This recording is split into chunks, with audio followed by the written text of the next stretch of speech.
Horacio, ¿cómo le va para LT12 Radio Nacional? ¿Cómo está? Muy buenos días para vos y para todos los amigos de la radio. Muchas gracias por la comunicación. Muchas gracias a usted, bueno, por permitirnos también, ¿no? Contarle un poquito a la gente. Yo decía por ahí hablar un poco, ¿no? Más a la gente, que a veces es más difícil entender sobre economía, más allá que uno siempre dice, ¿no? Uno va al supermercado y entiende de economía, pero se vienen muchas medidas para la Argentina en base a, bueno, lo que ha ido pasando con la política, ¿no? Y queríamos charlar de algunas de ellas. Mencionábamos impuesto a las ganancias, que se ha bajado lo que es el piso, después también, bueno, la devolución del IVA, y queríamos saber, bueno, cómo esto va impactando, ¿no?, en la gente. Mira, en el caso del aumento del mínimo no imponible de impuesto a la ganancia, sí, si bien beneficia a 800.000 personas, son asalariados que tienen un fuerte ingreso, porque el mínimo no imponible fue fijado en 1.770.000 pesos brutos, aproximadamente 1,5 millones de pesos netos, y son muchísimos trabajadores. Vos tenés, a nivel nacional tenés 13 millones, que a ellos tenés que sumar los provinciales, pero 13 millones de Caja Nacional de Previsión, o sea, de las provincias que no tienen sistema previsional. O sea, que no sé si Corrientes tiene caja previsional propia o no. Sí, tiene. Bueno, ustedes están afuera, pero por ejemplo la Nación tiene 13.200.000 aportantes al sistema nacional, y vos estás beneficiando a 800.000 trabajadores, pero la relación es que aunque se le beneficia es 15 veces el que es operativo, que es el salario mínimo vital y móvil, que es de solamente 118.000 pesos. Es más, en diciembre se va a aumentar ese salario mínimo vital y móvil a 156.000 pesos. Entonces el salario mínimo, el mínimo para no pagar ganancia va a ser 156.000 pesos por 15. De esa manera se ajusta el importe mínimo del impuesto de ganancia. O sea, el importe mínimo para pagar impuesto de ganancia se va a ajustar 15 veces por el salario mínimo vital y móvil. Ahí está demostrando un sesgo a favor de un sector que son asalariados, por supuesto, pero generalmente son gerentes, cargos ejecutivos, y decir, bueno, ¿cómo lo financian? La idea del gobierno era financiarlo cobrando un impuesto, como tienen todos los países desarrollados, que a las empresas transnacionales se le cobra, independientemente de su presentación contable, el 15% de sus ventas. Por ejemplo, Shell es una empresa que tiene ganancia operativa. Shell Argentina, Shell Caps Argentina, es una sociedad inscripta en la República Argentina, que está acá desde el año 1908, etcétera, etcétera. Sin embargo, depende de Royal Shell. El 99% de Shell le pertenece a Royal Shell, que es una empresa inglesa. Después, el 1% a otra empresa belga. Es una empresa totalmente internacional. Ellos deberían pagar el 15% sobre sus ventas. No digo yo, lo dice el gobierno. Claro. Sin embargo, el año pasado pagó solamente el 2,4% del impuesto a la ganancia. 2,4% de lo que facturó. Claro. ¿Por qué? Porque tiene deuda financiera. ¿Con quién tiene deuda financiera? Con Royal Shell. Claro. Por eso, ese proyecto es muy bueno, porque dice, bueno, vos tenés deuda con Royal, porque claro, ellos hacen inversión y dicen que la plata se la da Royal Shell. Entonces, nunca van a tener ganancia para pagar impuestos en la Argentina, nunca lo hacen.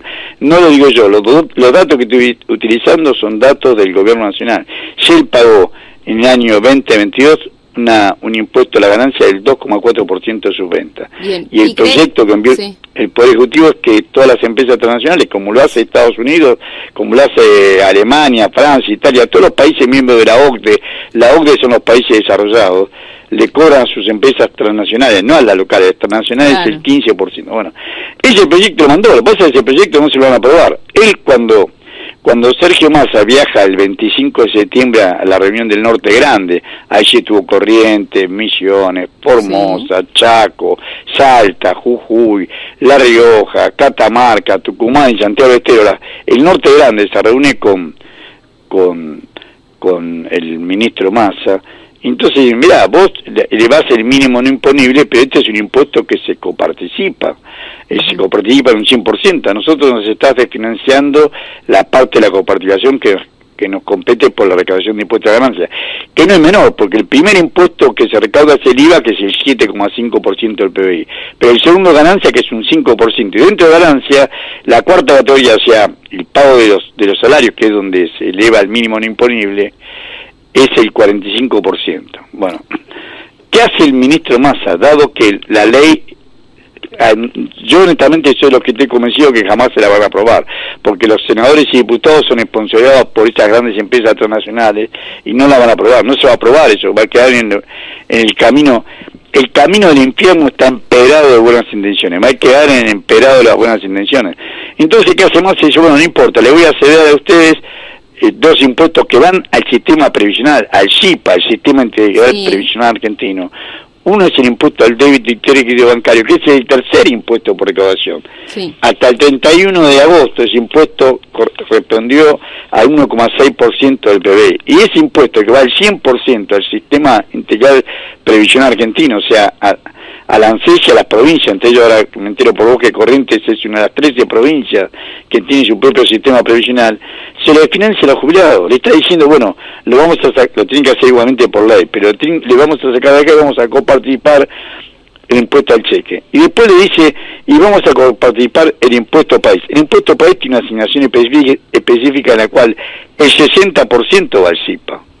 60% va al SIPA, que es el Sistema Integral Previsional Argentino, y lo constituye la ANSES y las 13 provincias que tienen como Corrientes su caja previsional. Claro. Un 10% va al PAMI, que es la obra social de los jubilados y pensionados, el Instituto Nacional de Servicios Sociales para Jubilados y Pensionados. Y el 25% para promoción de obra de infraestructura y 5% para promoción del turismo. Tiene asignación específica, sin embargo, Sergio Massa se comprometió con los gobernadores del Norte Grande, entre ellos el gobernador de Corrientes, que va a coparticipar dos impuestos que básicamente financian el sistema previsional. Entonces acá estamos vistiendo un santo para vestir otro. Si vos decís, bueno, beneficiemos a estos trabajadores mejores pagos, pero si los sacamos a las empresas, sí. Como ese camino, somos grandes y no nos mentimos, sabemos que ese camino va a ser imposible recorrerlo, tendría que producirse un milagro. Entonces le da a los gobernadores, le dice, no se preocupen, nosotros le vamos a dar, y lo terminan financiando el sistema previsional. O sea, claro. Acá sí. Hay gravísimos errores en la implementación y gravísimos errores en los anuncios. Después la devolución del IVA, perfecto, devuelve el IVA. ¿Y las empresas qué hicieron? Aumentaron los precios. Sí. En vez de beneficiar al consumidor para que consuma más, porque el 21%, la empresa aumentaron el 20%. Fíjate que todos los productos tienen devolución del IVA, que son todos los productos que forman la canasta básica total. Todos aumentaron sus precios sistemáticamente y no hay forma de controlarlo. Entonces, en vez de beneficiarse el consumidor, se termina beneficiando de la empresa y perjudicándonos todo, porque si bien es cierto que en el caso del IVA, ahí vos pagás el IVA, lo que pasa es que a su vez, o sea que se coparticipa, pero el Estado es el que te devuelve a vos. El Estado te devuelve a vos, pero mientras ya te cobró más la empresa, el supermercado, el mercado que te vende ya te cobró más, y las empresas que le venden en el supermercado hacen lo mismo. Claro, ya aumentaron. Horacio, le consulto, porque bueno, mencionó al Norte Grande y otra de las medidas es retenciones cero para las economías regionales. Sabemos que bueno, en el norte hay muchas economías regionales. Bueno, eso estaría bien, digamos. Vos sabés que la sequía afectó a todos y obviamente vos no me podés cobrar con gran esfuerzo. Por ejemplo, uno piensa en la producción de la yerba mate, del té, de los limones, del arroz. Bueno, es justo más la distancia del puerto. Eso es una medida que, si bien tiene un costo fiscal, es justa y necesaria porque vos estás estimulando la exportación de estos sectores. Ahora te digo, la Argentina tiene que hacer un camino distinto. Lo primero que tenemos que hacer nosotros es fortalecer el mercado interno. Uh-huh. ¿Por qué vendemos todo a precio vil? Porque la Argentina no tiene menos productividad que Paraguay, que Bolivia, o que Uruguay, o que Chile. Sí que Brasil. El tipo de cambio refleja la productividad. ¿Por qué la Argentina es más barato en dólares que nuestros países hermanos? Por la deuda. O sea, vos tenés que pagar deuda, entonces tenés que devaluar para poder vender todo lo que puedas y a importar. O sea, te obligan a tener un superávit comercial para que vos podás cumplir con los compromisos externos. Y esto deteriora permanentemente el poder adquisitivo de la población. Vos devaluás, en Argentina existe una relación inversamente proporcional entre el salario y el tipo de cambio, entre el salario y el dólar. Cuando el dólar sube, suben todos los precios, entonces se cae el poder adquisitivo de la población. Nosotros acá estamos teniendo una fuerte caída.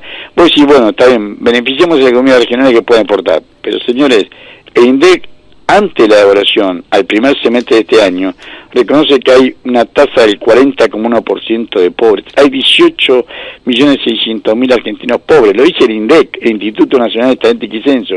Es peor. Dice que entre los pobres, la gran mayoría son chicos, el 56,2% de 0 a 14 años. O sea, el 56,2% de los niños son pobres. Entonces vos tendrías que ver la forma de asistir. No. Vos decís, no, le sacamos para que puedan exportar leche en polvo, les vendemos por 90 días el derecho a exportación. Claro. Primero llevarle garantizar la leche a los chicos.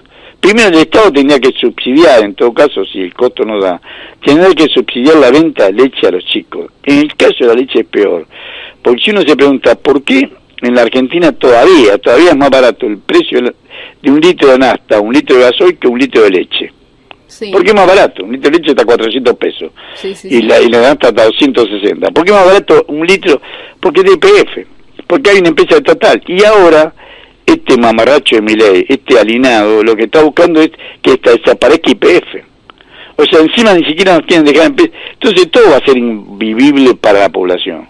Tenemos 40,1% de pobreza. Ese debería ser el enfoque del gobierno.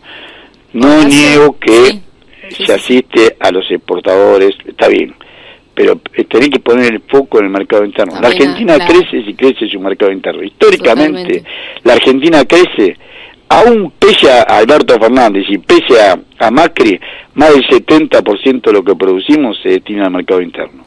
Más del 70%. Sí. Vos lo que tenés que hacer es fortalecer el mercado interno para que te consuma más alimentos, más ropa, más pintura, más autos, más electrodomésticos y vendernos más a nosotros mismos. Claro. Tenemos que crecer en base al mercado interno. En este modelo, donde se deteriora el salario porque se devalúa permanentemente, y cuando no devalúa el tipo de cambio oficial, devalúa los paralelos, que son señales también para los formadores de precios para ajustar sus precios hacia arriba. Sí. Bueno, puede tener una brecha cambiaria como tenemos nosotros entre el dólar paralelo que está a 810 pesos y el oficial que está a 367 pesos. Una brecha del 120%. Es imposible mantener esto. Está bien, estamos a borde de una elección nacional, todo lo que vos quieras, pero hay situaciones realmente de riesgo que deberían resolverse y que el gobierno no ha resuelto y tampoco resuelve ahora. Horacio, como un entendido, ¿no?, de todo lo que pasa en la economía y todo lo que se podría hacer. Le consulto primero si bueno, ha visto el debate de candidatos a presidentes, o por lo menos si ha mirado algunos cortes, porque se trató un tema muy importante que fue el de la economía, ¿no? Y bueno, se le consultaba a los diferentes candidatos por una especie de plan o programa, y bueno, algunos no pudieron explicar bien qué es lo que van a hacer.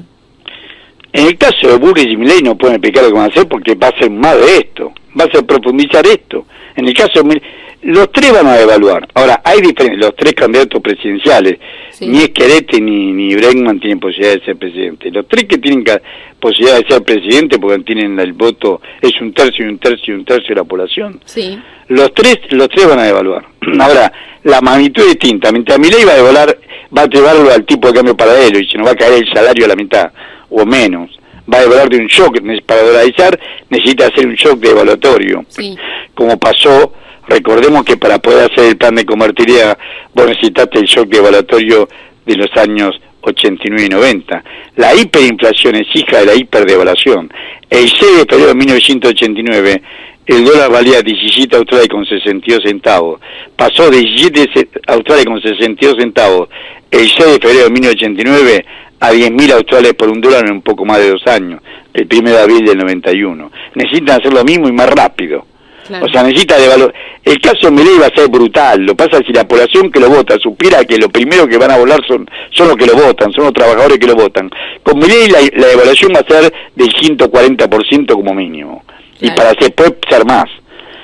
Con Bullrich, que ya sabe que esto tiene su riesgo, va a devaluar, pero no va a ser una devaluación a los Milei. Y en el caso de Massa, va a evaluar el oficial, pero con la evaluación del oficial va a hacer un ajuste entre el paralelo y el oficial. Va a evaluar el oficial, pero no va a ser, el que compra 800 pesos dólar con masa pierde, el que compra a 800 pesos el dólar con masa pierde porque no va a llegar a esa suma.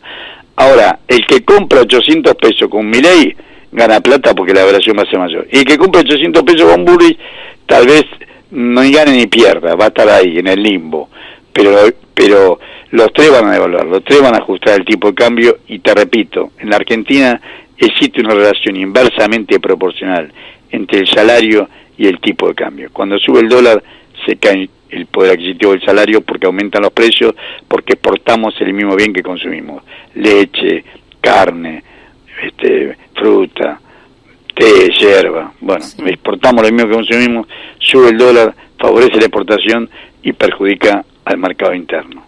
Perfecto. Horacio, le agradecemos muchísimo la explicación, por ser tan claro también, así que muchísimas gracias por esto, y bueno, esperemos que lo podamos seguir molestando porque la verdad es muy entendible lo que va comentando.